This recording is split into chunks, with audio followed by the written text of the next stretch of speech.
Explore with RA, RE. RE, yan. Explore with RE. Yan, Opo. supportahan nyo din Lagalab kanilang TV. content. Maraming salamat. Thank you po.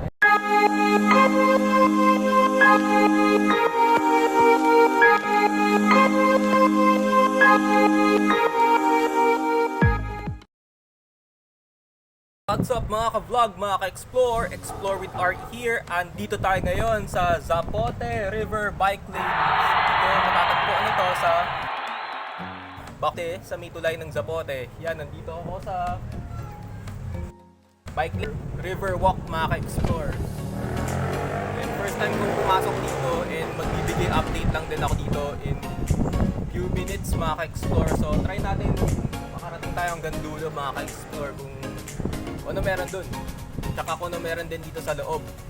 Kasi nagpaalam din ako sa nakabantay dito sa barangay tanod or guard na pwede daw sumilip basta may magpapaalam lang daw, and magla-login lang kayo sa logbook dito sa river walk or bike lane, mga ka-explore. Tara, let's further ado, let's go mga ka-explore. So yan guys, andito na tayo sa main area ng river walk or bike lane, mga ka-explore. So ito yung ano natin, pakita ko sa inyo yung nakasulat dito.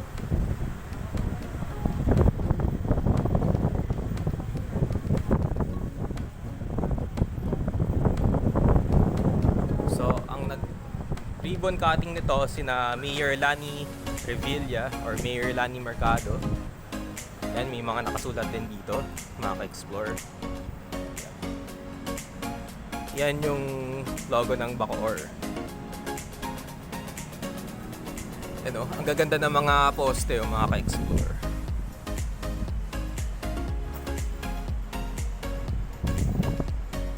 Ayan yung ano, yung descriptions below.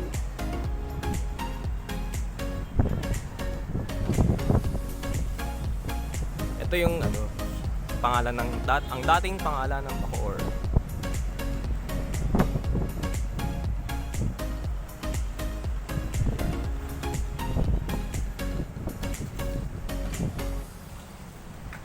Bakod o Bakod ang tawag sa kanya. So pwede naman palang pumasyal dito sa may bike lane basta magpapaalam ka lang. Yan, may mga nakasulat pa, mga ka-explore. Ito siya before 1671.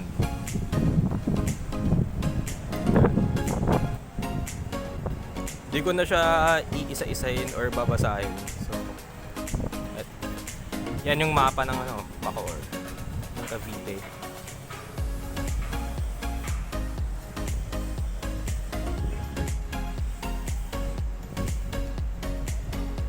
Ito yung map. Tapos yan yung descriptions. Isa-isahin natin itong mga drawing.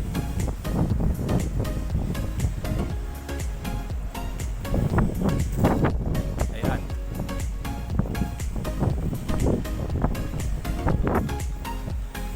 1671. So ito, Enero 1752. Ano, may mga drawing siya guys.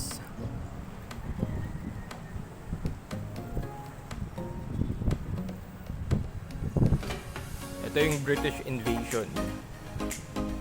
Tapos ayun yung tatlong pare. Lumilim din. 1824. Grabe. Ito yung drawing ng ano, Battle of Zapote. February 17, 1897. Yan yung araw at taon na naganap yung Battle of Zapote. Ayun yung tulay ng Zapote before. Mamaya, ipapakita ko sa inyo yung tulay ng Zapote. Basta may descriptions din yun, mga ka-explore. So, di tayo masyadong magka-cut dito. So, ano natin, lakarin natin to.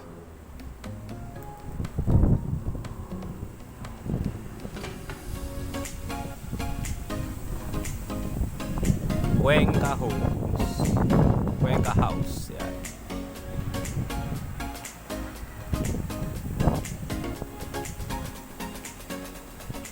Hindi ko na siya binabasa mga ka-explore ha, para hindi tayo masyado matagalan. Ito yung panahon ni General Soriano Noriel. Battle of Zapote, June 13, 1899. 99 pa to, 97. Yan, dito may mga nakapwesto din mga sundalo dito nung labanan sa Zapote.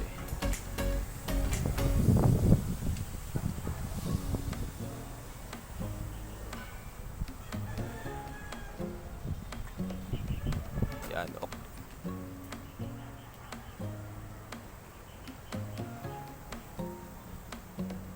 October 1, 1902.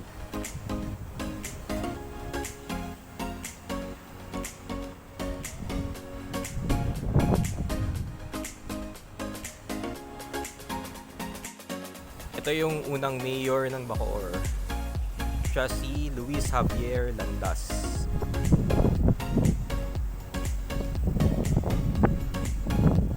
Yan yung descriptions. So ito siya. Si unang mayor ng Bacoor, si Javier Luis Javier. Yan. Tapos ito yung mga main Bacoor. Mga former mayors. Phil Bacoor, Cavite. Mga yan. So, isayin natin yung mga mayors. Luis Landas, ayan. Nakita nyo kanina yung picture niya. Tapos ito si Gregorio de Guia. Yan, yung si Hilarion Guzman. Tapos dito naman tayo sa baba. Ito si Simon Reyes. Simon o Simon ba? 1919-1922. Francisco Gauger. Sikat din pala tong mga apelidong Gauger. Kasi kasi ito, may naalala ko may familiars din ako dito sa apelido niya Gauger. May naging teacher din ako nung high school ako na Gauger apelido. Marcelo Cuenca. Tapos ito si Eduardo Ocampo. Iba tayo sa kabilang pader.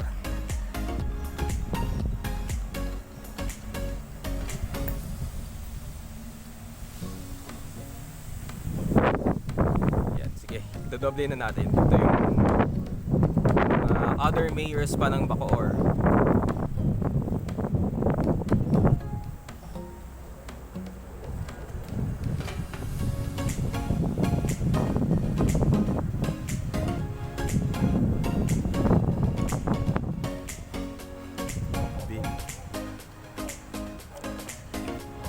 Yan, baba tayo. Yan.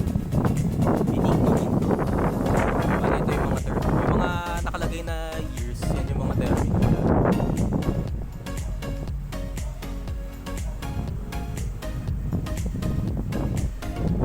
Mahaba rin pala yung term nila. Yung iba, isang taon lang or isang term lang yung ginampanan. Ito naman.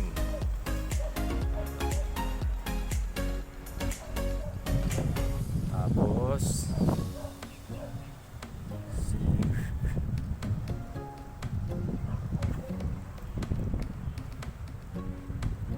ayun si Mayor Strike. Tapos ito si Mayor Lani. Yan yung mga current mayors natin.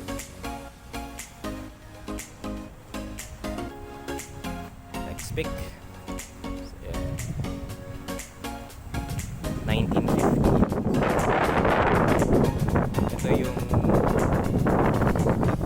General Mariano Noriel.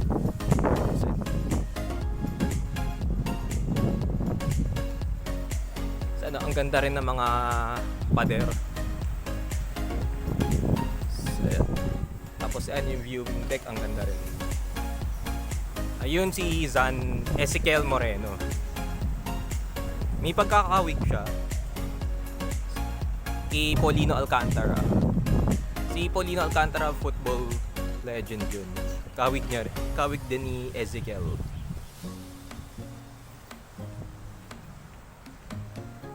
Yan. Ito yung Hacienda San Nicolas.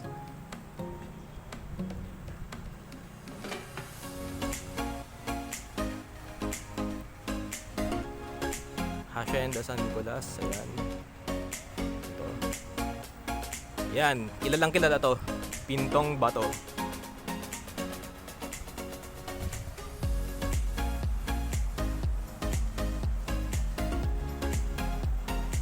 Yung Pintong Bato, nagsilbing daan ng mga KKK o ng mga katipunero sa iba't ibang lugar.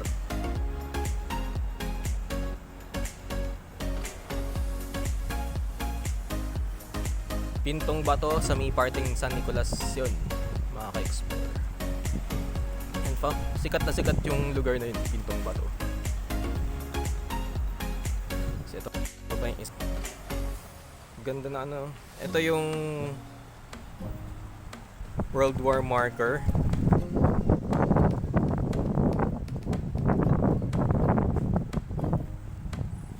Plaza Pader Gomez.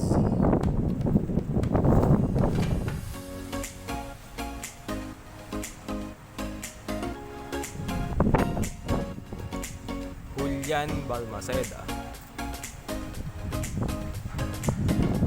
Ikaw para makabasa.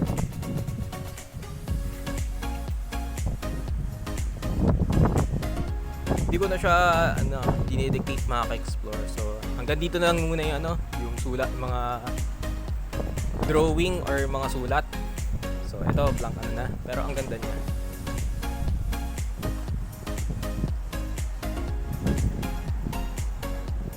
Pero try natin hanggang dulo mga ka-explore kung may ginagawa sila dun or sabi raw kasi may ginagawa pa raw. So actually tapos na din daw tong na to. Itong bike lane na to. And pwede ka daw mag-relax din dito kung stress ka na sa bahay mo. So hindi na tayo magka-cut. Tuloy-tuloy natin. Huwag tayo masyadong mag-cut pagka ganito yung eksena natin. Kung maikli yung iba-vlog natin.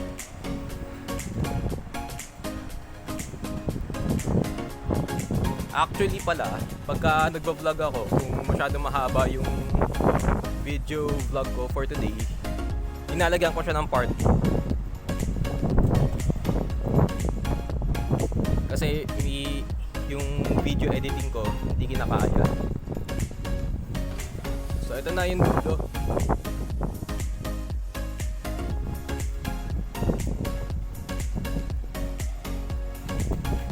So babalik na tayo mga ka-explore. Ipapakita ko sa inyo yung kabilang side naman ng Zapote River. Ito, viewing area to or river walk to. At yung kabila is River Drive.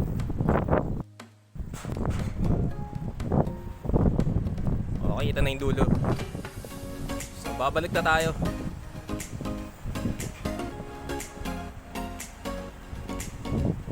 Okay, samahan nyo ako pabalik sa main area ng river walk. Tara. Lilipat tayo sa kabilang area naman. Okay. Yan guys. Pabalik tayo ngayon sa main gate ng river walk mga ka-explore. So, pupunta tayo dun sa kabila kung pwede nang sumilip dun or try natin pumunta dun. So ayun na yung dulo ng river walk, ganun lang siya kaikli, simpleng pero ang ganda dito, ang sarap mag hangout dito. And may mga bike, sarap mag picture dito or palipad ng drone. Yan, nadadaanan ko ulit yung mga yung mga paintings, yung mga wall. So, ang ganda dito. Tara, pasyal na kayo dito mga ka-explore. So, ito siya guys. Yan, may mga harang. Ang gaganda rin ng mga harang. Kakaiba rin yung mga ano, yung mga ilaw, yung mga poste.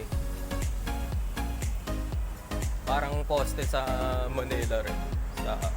Saan yan? Sa Jones Bridge.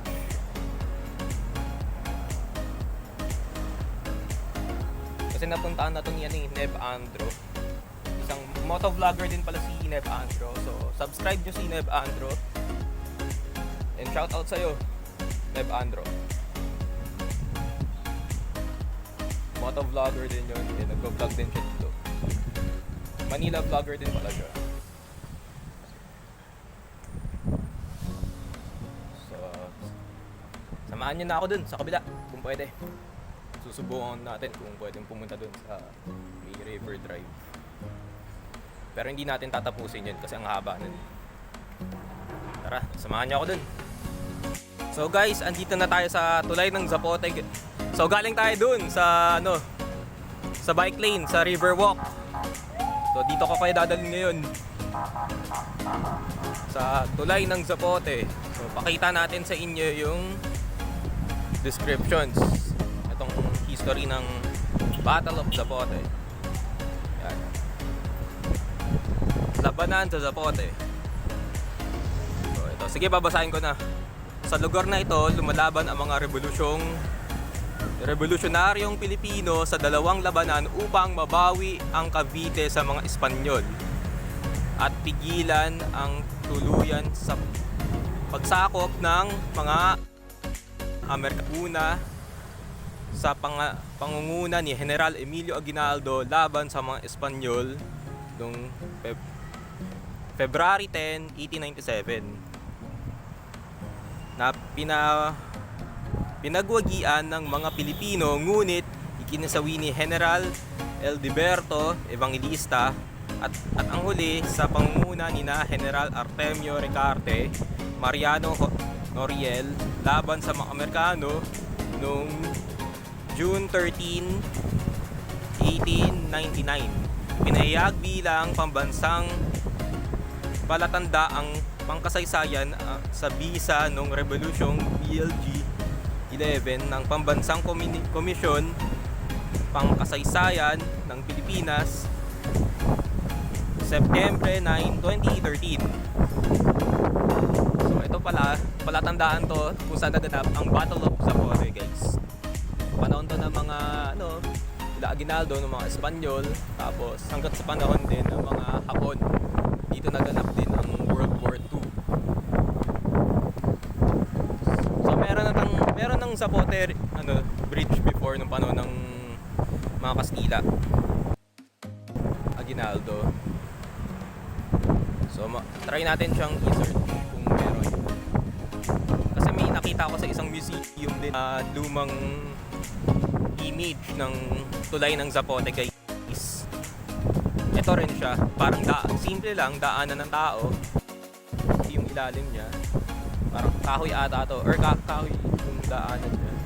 Nasira lang to nung panahon ng giyera.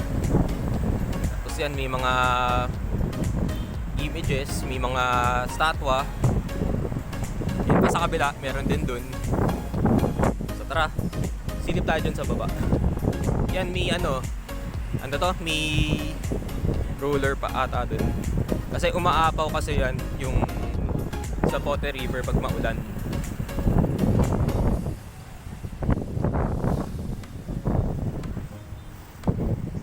Tara, subukan natin bumaba. For me, malinis siya, mga ka-vlog. Uy, kumusta? Ayan, mga estudyante ko sa football, mga ka-explore. Nakarating na kayo dito ah. Oh. Mga damit. Sige, mamaya cut off muna tayo.